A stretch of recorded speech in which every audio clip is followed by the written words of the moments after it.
Hi everybody. Today I'm going to be talking about Reebok, which is a subsidiary of the German company Adidas.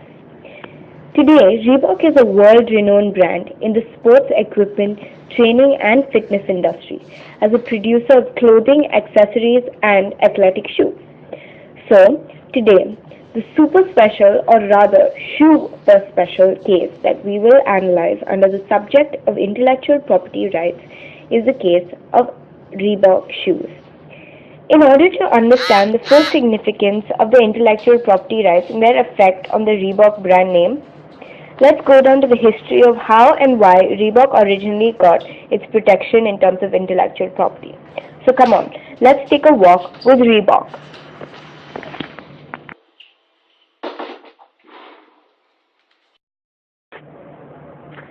Issue 1. Copyright or trademark. In 1890, a manufacturer called J.W. Foster had the idea of making spiked running shoes. This innovation gave rise to the sons of Watson setting up Reebok, which was originally called Mercury Sports back in 1958. When the name Reebok came out, a unique question was propped up.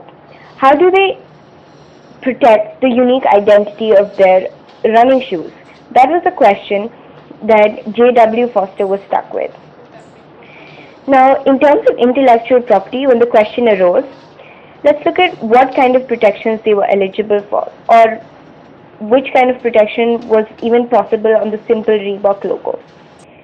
So the Reebok logo at that time looked something like this, which is basically just the Reebok brand name written in special or uniquely identifying font.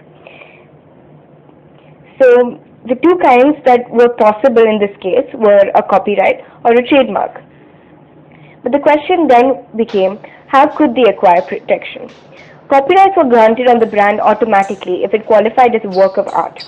However, obtaining a trademark was more complicated and involved a trademark application, a search, and finally an examination process. So before all this, the first step for Reebok was to decide which kind of IP protection was more appropriate. What do you think? Let's take a look at both. Now today we know that Reebok does not really have a copyright on its brand name. But why? The simple answer is, well, if it had approached a copyright expert, it would have found out that it was simply not eligible. That's right, rejected.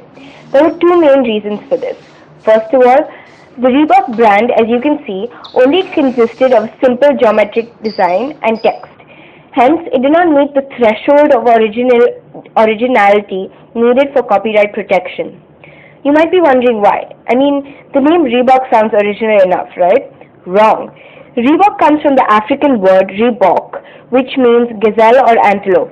The name was taken from a South African edition dictionary that founder J.W. Foster won in a race in his childhood. No wonder. A commonly used dictionary word clearly does not meet the requirement or involve a degree of authorial character that copyright protection covers. So what next? Let's try a trademark. A trademark is a recognizable sign, design which identifies a product or service of a particular source from those of others. So there are three main reasons why a trademark was absolutely perfect for Reebok. First of all, Reebok was a business organization, and hence a trademark would be of great use. Second, it required distinction on the basis of the source of the good, which is exactly what a trademark entitled it to. And third, a trademark could potentially last forever. Potentially last forever means profits forever, right? So there we are, approved, and all set to apply. But not so far. There are other complications too.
Time for a reality check.